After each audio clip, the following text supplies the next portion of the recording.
Yes, MVP, comment ça va? Ça va bien, man, puis ça va bien pour deux raisons. La première, c'est aujourd'hui, on a de la visite. Fait que ça, tu sais que j'aime ça.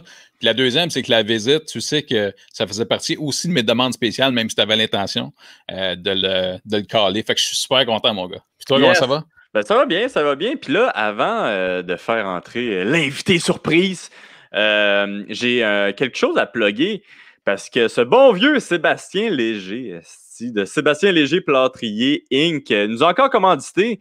Puis pour de vrai, c'est pas mal lui qui me fait manger depuis, qui me nourrit depuis 1 mois et demi. Fait qu'un gros merci à lui. Donc, Sébastien Léger, Plâtrier Inc., compagnie spécialisée en tirage de joints.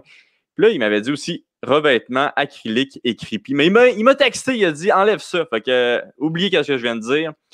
Mais sinon, c'est ça. Compagnie spécialisée en tirage de joints, que ce soit pour des réparations mineures ou pour des travaux de plus grosse envergure, ils sont là. Il est là. Donc, un gros merci à Sébastien Léger de commanditer le podcast. C'est super apprécié. Sébastien Léger, Plâtrier Inc. Yo, aujourd'hui, on reçoit le OG du MMA au Québec. Là. Oh yes. C'est lui qui a fait le premier combat dans le UFC au Québec. Donc, je suis vraiment honoré de l'avoir fait. Donc, un gros merci à lui d'avoir accepté ça. Donc, David Loiseau se joint à nous aujourd'hui. Salut, David. What's up, guys? Ça va bien? Oui, et toi? Yeah, merci de m'avoir. Je suis content d'être à ton show au Olivier. Ben ouais, Chris, non, mais tabarouette, c'est l'honneur est de notre côté. Puis en plus, je pensais que tu voulais pas venir. Et ça, à chaque fois que je te textais, tu me répondais pas, mais je pense que tu voyais juste pas mes textes. Puis là, j'étais blessé pendant des années, mais là, finalement, j'ai comme commenté un de tes vidéos dernièrement, puis tu m'as dit oui, je vais venir quand tu veux. Fait qu'un gros merci. Ouais. J'ai beaucoup de. Surtout si tu m'as écrit sur Facebook, j'ai comme peut-être 1000 messages non lus sur Facebook. Facebook, je sais pas, ça m'énerve.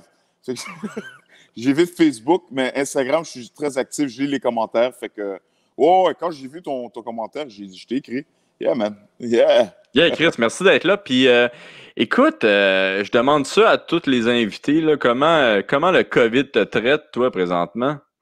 C'était les 3 mois de lockdown, c'était dur, là, surtout pour ma business. J'ai failli perdre ma business. Pendant 3 mois, 2 mois et demi, il a fallu fermer les portes, faire des cours par Zoom class et tout. Là, fait que c'était pas facile. C'était pas facile, mais on a survécu. Puis là, on recommence à rebâtir le château, là, puis ça va bien. Les clients commencent à revenir tranquillement, mais sûrement. Il y a la distanciation et tout, là, c'est en règle dans le gym. Quand on rentre dans le gym, il faut mettre le masque. Quand on sort, il faut mettre le masque. On respecte les règles complètement au gym.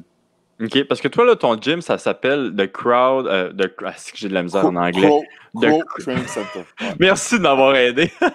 Le Crow Training Center, ça fait combien de temps que tu as ouvert ça? On a fait le 5e anniversaire en décembre dernier. Fait que ça fait 5 ans et demi. Ouais. Puis tes élèves, j'imagine qu'ils ont été quand même conscients que c'était difficile peut-être pour le gym. Y a-tu pas mal de clients quand même qui ont pris des cours par Zoom? Pas beaucoup. Pas beaucoup, mais il y en a eu. J'en ai eu, genre je les appelle le Zoom Crew, là. C'est comme ils étaient là quasiment à chaque cours. J'avais une dizaine d'élèves qui étaient constants. OK. Ouais. Là, toi, la dernière fois que tu t'es battu, c'est en 2014. Est-ce que tu avais pris ta retraite à ce moment-là? Non, pas à ce moment-là. C'était à peu près 1 an après que j'ai décidé, OK, quand j'ai ouvert le gym, un peu après, là, j'ai dit, bon, ben, it's enough, là, on passe à d'autres choses. Tu sais, j'ai eu 2 opérations au genou en 2012, 2013. Tu sais, je pouvais plus combattre de la manière que je voulais combattre. Puis c'est comme, je modifiais mon style de combat de plus en plus. Puis j'ai dit, tu sais quoi, c'est un sport qui est très dangereux. Fait que ça vaut-tu la peine de continuer là-dedans? Puis j'ai beaucoup d'expérience, beaucoup de de knowledge, de savoir que je peux transmettre aux autres. Puis je me suis toujours dit, quand j'ai commencé à me battre, là, quand j'étais jeune, j'ai dit, moi, là, je regardais les gars, je dis, moi, je veux être vieux et en santé. Vieux et en santé. J'ai toujours dit ça. J'ai toujours dit ça, puis c'est resté dans ma tête. Puis je me suis dit, tu sais quoi, man, si tu veux vivre vieux puis être en santé, ben, il faut savoir quand arrêter.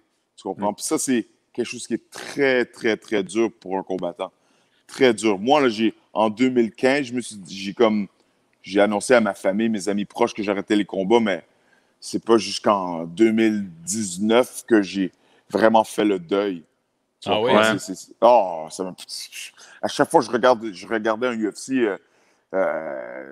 tu connais Joël de Jucado? C'est ça. On allait embarquer ensemble dans une affaire de management parce que je me disais peut-être que j'allais réembarquer dans le circuit. Fait que là, c'est ça, parce qu'il y avait des rumeurs aussi que tu allais te rebattre. Oui, il y avait des rumeurs. J'ai eu des offres qui n'étaient pas alléchantes du tout. Fait que c'est comme... au Québec, ça, ou à l'extérieur? Un peu partout, à l'extérieur, au Québec. J'ai eu des offres, mais c'est juste que, honnêtement, beaucoup de promoteurs m'ont passé le message, m'ont dit qu'il aurait fallu que je rebuild my record. Tu comprends?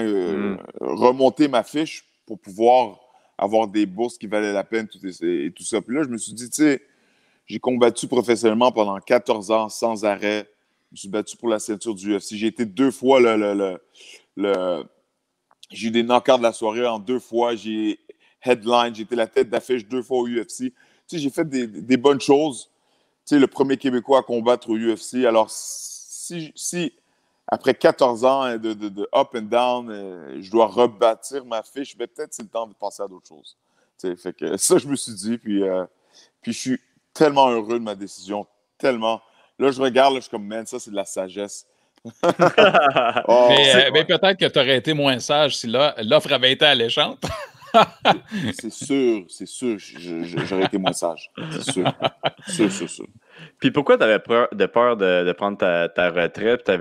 Ça a pris du temps à faire peut-être ton deuil. C'est-tu à cause que tu penses... Tu sais, moi la grosse peur que j'ai, c'est quand je vais prendre ma retraite, c'est vraiment de penser que je suis inutile dans la vie, là. Je sais pas, c'était quoi de ton côté? Moi, c'est vraiment... il y a un côté genre, je suis qui si je suis pas un fighter? C'est qui David Loiseau s'il ne fait pas de combat? Tu comprends? Pendant un bout de temps, c'était ça, tu sais. Puis là, ça m'a fait réaliser, hey man, je suis un fils, je suis un frère, je suis un ami, je suis un cousin, je suis un ci, je suis un ça, je suis un coach. Tu comprends? Je suis un motivateur, je suis quelqu'un qui inspire les gens. Je suis beaucoup plus qu'un fighter. Puis ça a pris du temps à le comprendre et à l'absorber. Oui, tu sais, en ce moment, toi, tu combats encore. Toi, tu sais, ouais, je suis I'm more than a fighter. Je suis plus que ça, mais faut vraiment... je sais pas si David, je sais pas. Mais tu comprends ce que je veux dire? C'est pas évident. Et c'est pas évident de tourner la page. Mais il faut savoir quand le faire. Mais le fait aussi que je suis tellement meilleur que quand j'ai combattu, c'est ça qui me dérange. C'est ça qui me dérange vraiment, vraiment beaucoup. Je suis beaucoup plus sage, beaucoup plus intelligent. J'ai tellement... Ça fait... depuis 2014, j'ai pas combattu. J'ai tellement fait... J'ai travaillé sur mes faiblesses pendant les 5 dernières années, de la lutte et du jiu-jitsu, genre non-stop. Je m'entraîne à chaque jour, j'enseigne le jiu-jitsu. Puis enseigner le jiu-jitsu, ça m'a tellement fait tout réviser, tout comprendre, tout... c'est le fait aussi que tu t'améliores, puis tu peux pas le montrer. C'est comme... mais les arts martiaux, au début, à la source, c'est pas pour faire des combats et le montrer au monde, c'est pour toi-même. Alors, it is what it is. Puis y a-tu une journée qu'à un moment donné, il y a vraiment eu un déclic, y a-tu un événement qui s'est passé que là, tu t'es dit, OK, j'ai fait mon deuil, ou c'est juste arrivé comme ça? C'est graduellement, c'est graduel, vraiment graduel. C'est au fur et à mesure. Tu fais... Au fur et à mesure, tu fais beaucoup plus d'activités en dehors du combat. Tu sais, des séminaires, tu donnes des cours, tu enseignes à chaque jour. Tu sais, j'enseigne aux enfants, à des parents qui viennent me voir, qui me disaient M. Loiseau, mon enfant, il ne pouvait même pas marcher, regarder les gens dans les yeux, puis à cause de toi, maintenant, il regarde les gens dans les yeux, il ne se fait plus bousculer à l'école, il regarde les gens dans les yeux, il est poli, il est respectueux. Ça, pour moi, ça vaut plus qu'un championnat du monde. C'est tellement gratifiant, le fait que je suis capable de changer des vies. Ça m'a fait réaliser, tu sais quoi, man, it is what it is. Le combat, tu sais, je dis pas que c'est impossible que je rembarque dans l'arène, mais j'ai passé à d'autres choses mentalement, puis il faudrait vraiment que ce soit quelque chose de quelque chose de nice. Ouais, an offer I can't refuse, genre, tu sais. C'est toujours la même chose, hein. Tu sais, comme là, tu as trouvé une façon de te valoriser auprès des autres, de rendre service aussi, ce qui est génial. Ouais. Mais par contre, tous les athlètes professionnels qui prennent leur retraite, c'est tout le temps le maudit rush d'adrénaline que ça, on ne retrouve pas. Tu l'as vécu comment, toi? Oh, man. Tu viens de me mentionner là, je suis comme, man, un feeling que... Ça, c'est une chose aussi, que le feeling, le fait que tu sais que tu n'auras plus jamais ce feeling-là, là, avant que tu embarques dans la cage, puis même si tu es un favori 10 contre 1, 1000 contre 1, you never know, tu sais. Fait que c'est comme tu embarques dans la cage, tu es là, puis oui, tu es confiant, oui, tu veux gagner, mais you don't know. Tu ne sais pas toi aussi longtemps qu'on n'a pas levé ta main, tu sais. Fait que c'est le feeling que quand on lève ta main, là, puis la foule devient folle, là. Hey, what a feeling. Puis des fois, là, je pense à hey, man, you'll never get that feeling again. Puis c'est comme, damn! Ça fait mal. Ça fait mal. Puis là, ça fait mal, mais tu sais, il y a d'autres feelings, comme je te parlais, des parents qui viennent me parler, qui disent, tu viens de changer la vie de mon fils, tu viens de changer la vie de ma fille. Ça, c'est un feeling que j'aurais jamais eu si j'avais pas ouvert d'école. Ouais. Puis tantôt, tu disais que tu t'améliorais pas mal en jiu-jitsu à cause que, bon, tu l'enseignes. Des combats de jiu-jitsu, ça t'intéresserait-tu? Vu que, bon, il y a quand même moins de danger à te battre en jiu-jitsu qu'en MMA, là. Ce serait intéressant, mais c'est juste que là, je suis rendu un businessman, je suis rendu un homme d'affaires. Fait que faut que ça vaille la peine pour que j'aille compétitionner. Hein. C'est comme, mais Chris, quand l'autre pas de côté, faites ça au Québec, moitié-moitié les deux. Est-ce que le monde va venir voir ça? David Loiseau contre pas de côté en jiu-jitsu, là. Pat, c'est mon chum, man. Ah oui, en jiu-jitsu, Chris, c'est un petit bras cassé, il n'y a rien là. Oh, shit! Thanks, Pat! Oh, man, mais tu sais quoi, oui, c'est la compétition, mais c'est un petit combat de jiu-jitsu, mais tu sais, il y a de la fierté, il y a de l'ego. Si je veux faire un combat de jiu-jitsu contre Pat, ça va pas être amical, non, on va s'entraîner comme des bêtes. Là. On est deux guerriers. Là, c'est ce que je veux dire, c'est comme c'est pas for fun. For them, it's for fun. T'sais. Moi, I don't believe in exhibitions. Moi, je dis toujours, si tu viens à Polo Crib, puis Yvan Drago, it was an exhibition. It was supposed to be an exhibition. Ouais, un compétiteur, c'est un compétiteur. Ben ouais. Ah, c'est clair. Puis, pour un athlète, c'est quoi le plus gros défi de devenir un coach par la suite, selon toi? Quand tu es athlète de haut niveau, pas un athlète, je m'entraîne 3 fois semaine, un athlète comme toi, comme moi, il faut être égoïste pour réussir. Pour être capable de réussir à un haut niveau, tu ne veux pas tout le temps être en train d'aider les gens. Puis, non, man. Non. Si tu es de même, ben, tu ne vas pas aller trop loin dans le sport. Pour te rendre loin, il faut vraiment penser à toi, ta diète, ta ci, ta ça. Il faut vraiment que tes parents, ta conjointe, tes amis proches, il faut qu'ils comprennent ça. Parce pour se rendre à un certain niveau, puis là, je parle de l'excellence. Quand tu veux être excellent dans n'importe quoi, il faut vraiment être égoïste, mais pas méchamment. Mais il faut penser à toi. Puis ça, c'est vraiment une des choses qu'il a fallu que je suis comme, wow, OK, it's not about me anymore. It's about them. C'est pour eux que je fais ça. J'ai été faire des camps d'entraînement souvent à Miami, en Floride, avec Georges Santiago, avec les Black Zillions, tout ça. Moi, je savais que je n'allais pas me rebattre. Alors, toutes les techniques que j'apprenais, les philosophies, tout ça, c'est pour mes élèves. Tu comprends? C'est pas pour moi. Puis c'est une des choses que tout le combattant tôt ou tard, s'il commence à enseigner après la carrière, il va réaliser que c'est une transition aussi. Mais tout combattant qui a atteint un haut niveau, si tu t'es rendu au UFC, tu as fait des combats de haut niveau, tu sais c'est quoi, là. Tu sais qu'est-ce qu'il faut. C'est vraiment...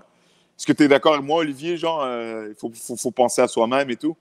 Ouais, non, mais le tabarouette, Ouais. aussi, faut être la pire personne, là. C'est clair. C'est clair. Tu sais, moi, ça m'a fait vraiment capoter là, quand le documentaire de Michael Jordan il était sorti. Toutes les personnes à qui je parlais qui ne faisaient pas de sport disaient que c'était la pire personne. Puis toutes les personnes qui faisaient du sport, ils disaient que c'était un génie, puis que c'était comme, tu sais, c'était ça la mentalité qu'il fallait avoir. Tu sais, c'était quand même intéressant de voir la différence de mentalité d'un athlète, de quelqu'un qui aspire à la perfection. Et, mais tu comprends la différence aussi, hein? Vous, c'est un sport individuel. Il faut que tu penses à ta santé, à toi, à te protéger aussi. Il y a ça. Jordan ne recevait pas des coups sur la tête, là. Puis c'est une discipline en équipe. C'est pour ça que ça... Il y a des gens qui aimaient moins ça, disons, autour. Mais pour vous, vous n'avez pas le choix, c'est sûr. Oui, mais moi, je parle même pas il n'a jamais reçu des coups à la tête et tout, mais moi, je parle de se rendre à un niveau d'excellence. Pour être excellent à quelque chose, il faut vraiment avoir une obsession. Tu sais, Olivier va te le dire, il va témoigner, c'est quand on a un combat, quand on signe, OK, bon, mais on a un combat, là, il y a beaucoup de choses qui disparaissent. C'est tunnel vision, là, on devient comme focus à 110%, puis des fois, il y a des gens qui vont le prendre personnel, la manière que tu leur réponds, ou bien la manière que tu réponds pas à leurs textes ou leurs appels, mais that's how it is. Pour se rendre à un certain niveau, et pas seulement se rendre à un niveau, hein, se rendre et rester, maintenir au même niveau, au niveau international, se battre contre des combattants professionnels pendant plusieurs années, c'est pas facile, hein. C'est pas facile. Il y a des hauts et des bas, il y a des blessures, il y a des victoires, défaites. C'est pas facile. De rester dans le droit chemin à travers tout ça, pas évident. Mm-hmm. Puis toi, maintenant, t'es coach, là, comme on disait tantôt, t'es vraiment un OG du sport. T'as vu pas mal l'évolution du coaching en MMA. Je pense qu'au début, c'est un petit peu différent de maintenant. Est-ce que tu aimes comment le coaching se fait maintenant plus que précédemment, ou est-ce qu'il y a des choses que tu as gardées de l'ancienne peut-être façon un petit peu plus dure de coacher que tu l'as gardé dans ton gym, toi? Ben c'est à cause que moi, je n'ai pas de combattant professionnel. Hein. Je n'ai pas vraiment de compétiteur de haut niveau. C'est très récréatif dans mon gym. J'ai eu quelques combattants amateurs qui ont fait quelques compétitions, mais ça n'a pas duré longtemps. Alors, je ne coach pas les pros. C'est quelque chose que je ne peux pas vraiment témoigner. Je n'ai pas un combattant professionnel sous mon aile, alors tu comprends, mais ce que je vois du coaching, à travers le UFC, des fois, j'écoute, je regarde des documentaires et tout, là, des All Access, et je vois que ça évolue, puis c'est bien, puis les gens sont alertes. Il n'y a plus de secret, c'est ça l'affaire. Il n'y a plus de secret. Avant, là, c'est comme, OK, ce camp-là, là, ce camp-là, là, eux autres, ils ont des superbes guillotines, fait qu'ils vont soumettre tout le monde. Il n'y a plus de secret maintenant. Maintenant, tout le monde a accès à tout. Les méthodes d'entraînement, c'est plus caché, là. Avec YouTube etc., là, il y a toujours moyen de savoir ce que l'ennemi fait. Alors, tout le monde est à jour, à part ceux qui sont têtus, ceux qui veulent rester dans leur bulle, mais ceux-là, ils vont rester dans leur bulle puis ils vont rester en arrière. Est-ce que ça t'est-tu déjà arrivé de penser, justement, on parle de méthode d'entraînement, l'évolution du MMA est encore jeune même aujourd'hui, mais ça t'est-tu déjà arrivé de penser maintenant, avec la sagesse que tu as, l'expérience de dire, si j'avais commencé 10 ans plus tard avec, je ne sais pas, telle méthode d'entraînement, etc., à quel point, je ne sais pas, toi, en tant que combattant qui a déjà réussi très bien, tu aurais été genre à un autre niveau complètement? Oui, mais je regrette pas. Je ne regrette pas my journey, mon parcours. C'est arrivé d'une certaine manière. Et puis, je suis très satisfait de la manière que ça s'est passé. Je suis très fier de mon parcours, mais oui, c'est sûr qu'il y a certaines méthodes d'entraînement que j'aurais pu éviter, et puis ça m'aurait aidé à progresser plus rapidement. Mais it is what it is. It is what it is. Ouais. It is what it is. Parce qu'il y a beaucoup d'entraîneurs de kickboxer avant. Là, c'est comme... Même maintenant, il y a des gars qui ont des striking coachs, ci et ça, mais avant, un entraîneur de kickboxing, il va te dire de t'entraîner comme un kickboxer et faire tout ce que le kickboxer fait. Celui de lutte. Tu comprends? C'est comme, il va faire tout ce que les lutteurs font. Celui de jiu-jitsu, fait tout ce que les gars de jiu-jitsu font. Tu comprends? Fait que là, maintenant, là, il y a comme... tout le monde s'assoit ensemble et tout le monde discute. Et puis là, il y a un... Tu comprends? Il y a comme un blend. Là. On met un peu de chacun, ingrédients de chacun, puis là, on secoue, puis on fait un mix. Mais avant, là, c'est comme... Oh non, on fait pas ça, fais ça. Tu penses-tu qu'il y avait comme une compétition entre arts martiaux dans le temps? Absolument, man. Oh my God, c'est sûr. C'est sûr. Sûr et certain. Oh, sûr et certain. C'est drôle, ça. Ouais. Moi, j'aime pas nommer de nom et tout, mais tu sais, c'est comme... On veut des noms! Hey, yes! Non. Moi, je suis pas comme ça. Il y en a qui vont nommer mon nom, mais moi... C'est correct. Moi, je suis bien. Hey, t'as fait une vidéo, toi, le gros changement de sujet, là. Mais t'as fait une vidéo, toi, dernièrement, de Creed Number 3. Ouais. Ben ouais, il y a genre 1 mois ou 2, peut-être. Ouais, ça fait un mois et demi. Ouais, mais ça fait 2 ans que je travaille là-dessus. Moi, je suis quelqu'un... Moi, je parle pas de mes projets tant aussi longtemps que ça c'est pas fait. Le cinéma, tu sais, j'ai commencé les arts martiaux à l'âge de 9 ans à cause que je voulais être acteur. Pas à cause que je voulais me battre. Ouais, j'avais 9 ans, j'ai vu des films de Van Damme et des films de ninja. Puis là, je dis, moi, je veux faire des films. Puis là, j'ai commencé à faire des cours de karaté. Puis j'étais très bon en sparring. Fait que là, on m'a quasiment forcé d'aller combattre. Ah ouais? My God! Ouais, j'ai été combattu. J'ai perdu. Puis là, j'ai dit, les films, oublie ça, je voulais battre tout le monde, je voulais tout le temps me battre. Je voulais faire, tout le temps me battre, pas dans la rue, mais faire des compétitions. Là. Je suis devenu obsédé avec la compétition.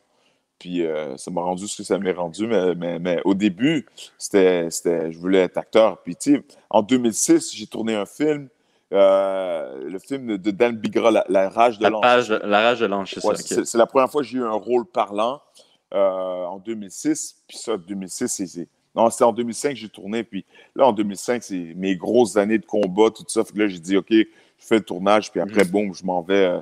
Je vais me concentrer sur mes affaires, là, sur mes combats. Là, j'ai laissé ça de côté. Là, j'ai commencé à écrire en 2014. J'écris. Fait que depuis 2014, j'écris. En 2014, on a tourné avec Patrick Barbeau. C'est un de mes amis qui est producteur, director. Il fait quelques films, mais on a fait un film qui s'appelle Kilos.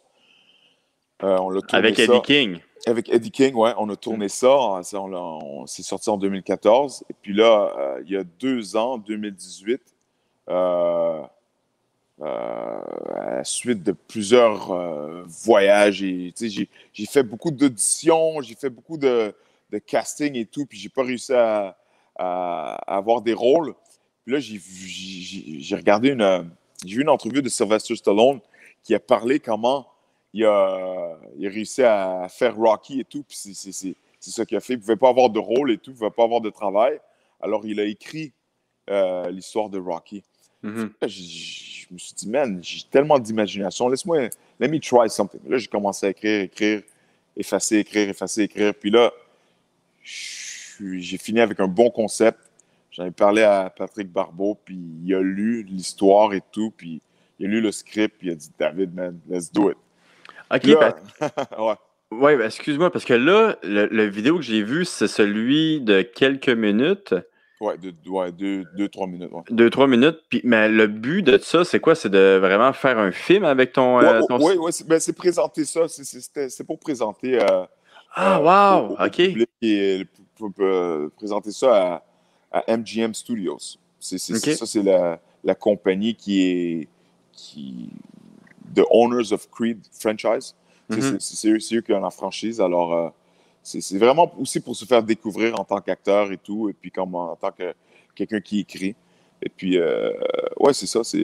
Au début, je voulais pas le publier, puis je voulais garder à l'interne, seulement l'envoyer à certaines personnes, mais tu sais... là, finalement, Ariel Alwani l'a partagé. Là. Ouais, Ariel, ouais, mais c'est ça, Ariel, il l'a vu, il l'a partagé, puis j'ai dit, tu sais quoi, let's do it, man. Puis là, ouais. Ça fait du bruit, là, on est rendu à 20 000 ben, vues. c'est ça, 20 000 vues. Puis, ouais, 20 000 vues, ça, c'est, 20 000 vues, puis c'est comme, ça parle, je suis super content, là, c'est vraiment le fun. Puis, peux-tu nous dire un petit peu c'est quoi l'histoire dans le scénario, là, un petit peu le... Ouais, mais c'est dans le film, hein, c'est parce que moi, dans mon histoire, Clubber, tu sais, parce que tu vois dans Creed 2, il y a Ivan Drago qui arrive avec son fils, blablabla. Mais là, moi, je me suis dit, Clubber Lang, il n'y a pas d'enfant. Lui, c'est un gangster. Il est impulsif, il est méchant. Tu comprends? Fait qu'il n'y a pas d'enfant, mais il y a un neveu. Ben, Clubber, pour ceux qui ne savent pas, c'était Mr. T. Ouais, c'est Mr. T. Ouais, c'est Mr. T dans Rocky 3. C'est le rival de Rocky. Là. Il est très méchant, alpha. C'est ça. Puis c'est un bon rival à Rocky. Et puis, je me suis dit, tu sais, ramener son fils, ça fait pas trop de sens. Fait que là, j'ai ramené le neveu. Mais si tu regardes le court-métrage, ben, l'histoire est là. L'histoire est là. Mais c'est juste que j'ai beaucoup plus de détails. Moi, j'ai un script pour le film au complet. Okay. Mais ça, je peux pas en parler. Ouais, non, c'est ça. I tried. Ça t'a pris combien de temps? Ça t'a pris combien de temps à l'écrire, le scénario? Ça m'a pris au moins 3-4 mois. OK. Pour avoir quelque chose que je peux présenter à mon ami Patrick Barbeau pour pouvoir to put it on film. Au début, je voulais même pas faire de film, de court-métrage, de tout. Je voulais juste le présenter à la maison de production. Mais quelqu'un m'a suggéré de le tourner et de le publier comme ça. Genre, on peut pas le voler, on peut pas voler mon idée et tout. Fait que c'est ça. Ce qui est pas bête. Fait. Ouais. Puis quand tu dis la maison de production, là, c'est vraiment envoyé à... je ne sais pas c'est quoi la compagnie, là, mais... MGM Studios. Ouais, okay. C'est le studio MGM, ouais. Puis y a-tu une réponse? Y a-tu... Pas pour l'instant, mais it's a matter of time. Ah ouais, Chris, avec ce podcast-là, ils vont regarder ça, ils vont dire... ouais, MGM, direct, ils vont voir ça direct. Puis, ça fait-tu longtemps que ça te passionne faire des scénarios de films? Ouais. J'ai commencé à écrire en 2014. OK. C'est ça. Comme tu disais tantôt, c'était le Kilos, c'est ça? Ouais. K-E-E-L-O-S, ouais. Puis ça, c'est vraiment toi qui as tout écrit ça aussi. Puis c'est un court-métrage, là? Ouais, court-métrage, j'ai tout écrit. C'est moi qui... Ouais, j'ai tout écrit. Ouais. Ah, wow. Puis là, tu disais, quand tu étais jeune, tu voulais devenir acteur. J'imagine que présentement aussi, c'est un des buts que tu as, non seulement devenir coach, mais aussi essayer d'avoir un petit peu des gigs pour devenir acteur. Je suis coach et je suis acteur parce que j'ai tu comprends, je veux dire, même si j'ai pas réussi UDA. même si j'ai pas réussi à avoir trop de travail en tant qu'acteur, ben j'ai continué puis j'ai décidé de faire mon propre matériel puis ça fait du bruit là, ça fait le monde parler puis c'est bon pour moi, c'est bon pour ma carrière. As-tu encore, là, tu t'es lancé 3-4 mois de temps là-dessus, c'est un hyper gros projet, tu as ça dans ta tête, là maintenant c'est sur papier. As-tu déjà une idée? T'es-tu déjà inspiré pour autre chose à écrire? As-tu eu la piqûre d'écrire maintenant? Est-ce que tu es tout le temps en train de griffonner, trouver des idées? Ouais, j'ai souvent des idées, j'écris assez souvent, ouais.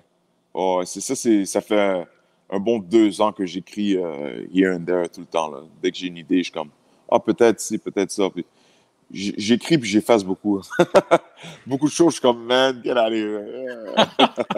Ouais, c'est ça. Après 2-3 jours, c'est comme, finalement, mon idée de génie.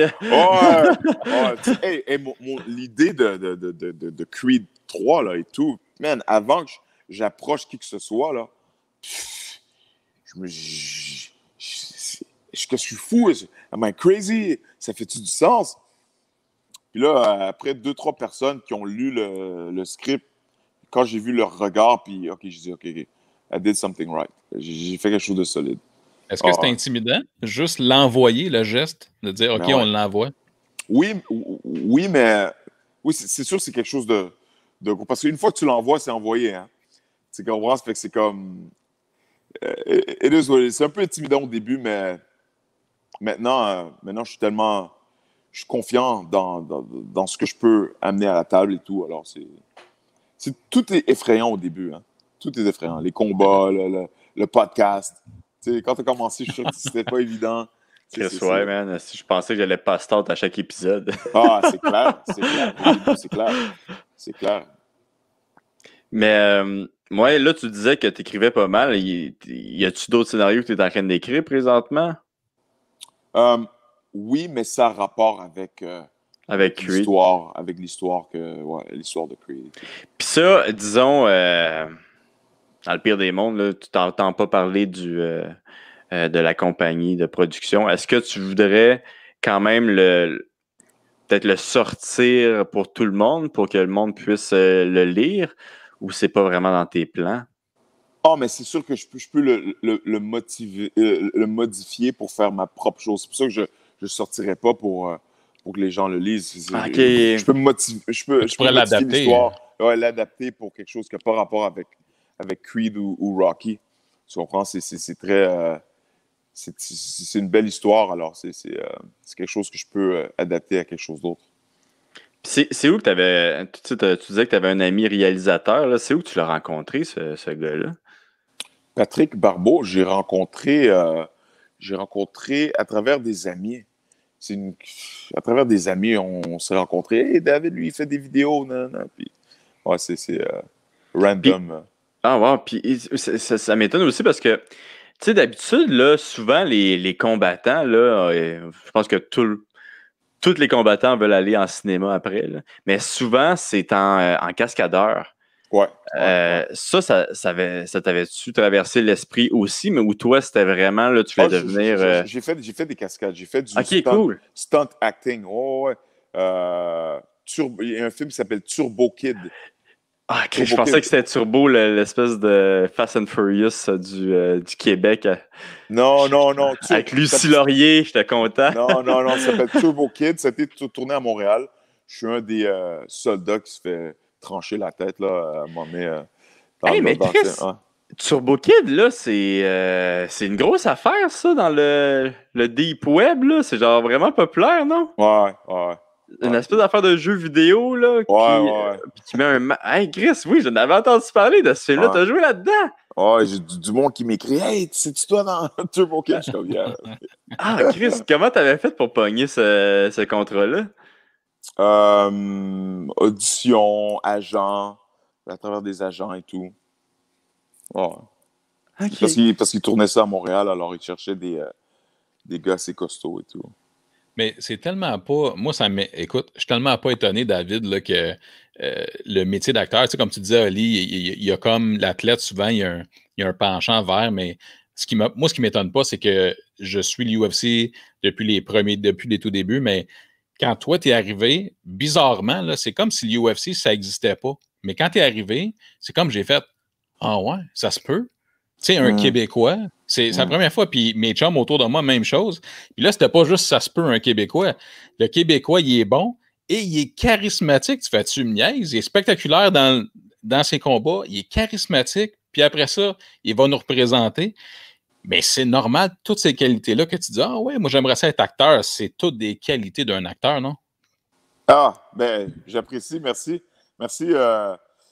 MVP Rudge. Mais c'est vrai. Mais c'est vrai. Non, c'est vraiment, c'est très gentil. Ouais, man, mais moi, faut pas oublier, hein, depuis que je suis tout petit, là, depuis que je suis jeune, je voulais être acteur. Fait que c'est pas quelque chose je me suis dit, après ma carrière de combattant, je vais être acteur. T'sais.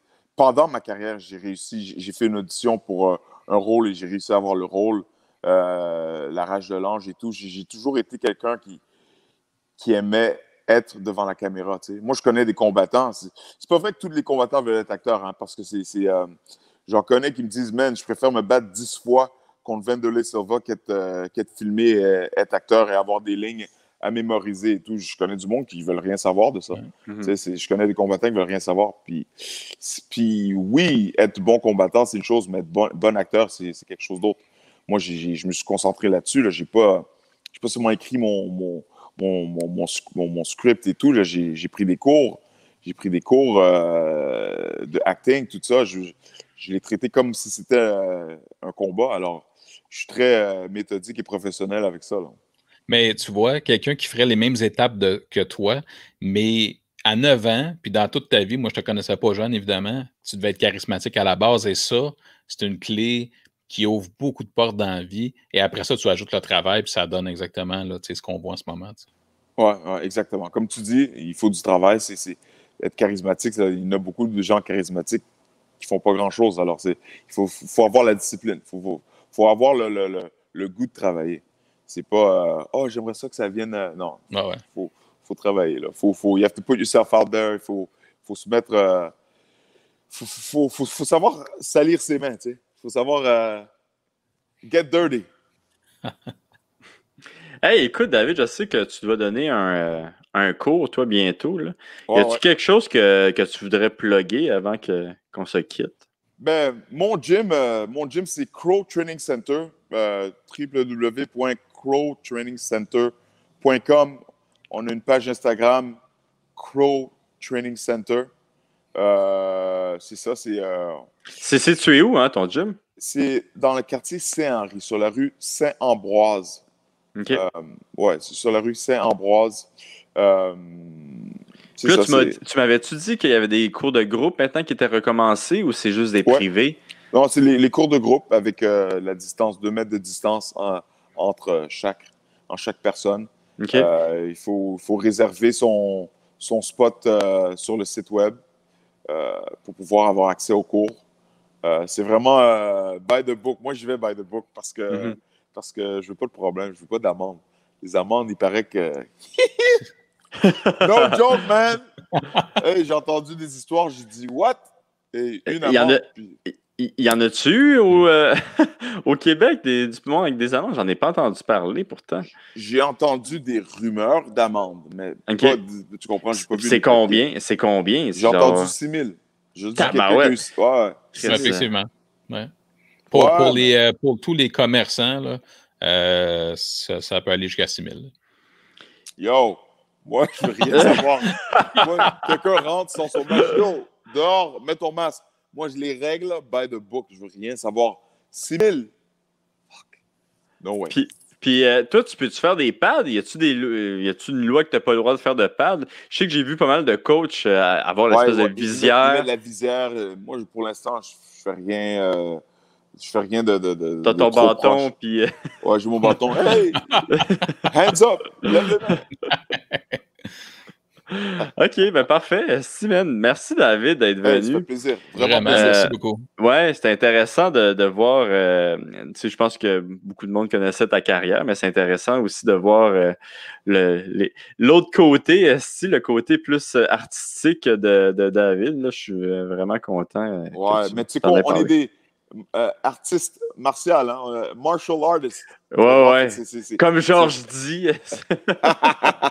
Ouais, exactement. C'est un bon vieux Georges. Ben oui, un gros merci d'avoir été là, David. Ça fait plaisir. Merci à vous de m'avoir eu dans votre show. Puis, let's do it again, man. Ben oui, Chris. C'était trop court. C'est ça, on s'en prend. Cool. Ciao. Parfait. Okay, merci, bye. Ciao.